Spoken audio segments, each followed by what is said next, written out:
This is an international retrospective cohort that we led and which included 475 patients with HER2-low metastatic breast cancer who received 2 ADC targeting topoisomerase 1, Sacituzumab, govitecan, and Trastuzumab, deruxtecan, independently of the order.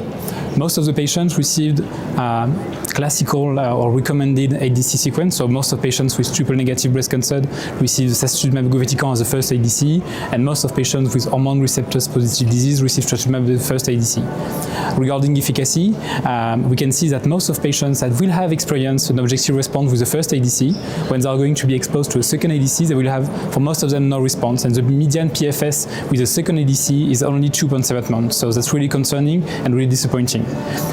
What's also really concerning is to consider that even patients that had an objective response to a first ADC will not necessarily have a good response to ADC2. So we cannot assume that based on clinical parameters, we can identify in our population which patients are going to drive a benefit with the second ADC when it's targeting the same topoisomerase payload.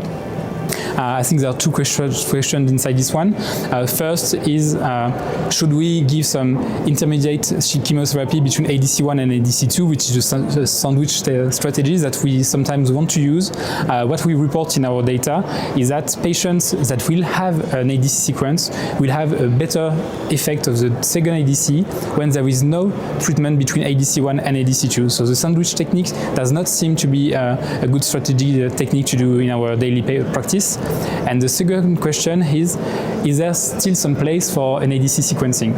I think the answer is yes, because we are still 30% of our patients that will have a benefit and will have an objective response when given a second ADC, even though 70% of patients will progress upon the first evaluation when given a second ADC. So we need to identify that subset of patients, and I think good candidates to a second ADC might be patients with central nervous system metastases, because we know that TDXD in this population could be at least efficient. So if we've got a patient with a triple-negative breast cancer that had progressed under Sacituzumab, govitecan, and if she progressed in the brain, so maybe she could be a candidate for a second ADC if it is TDXD.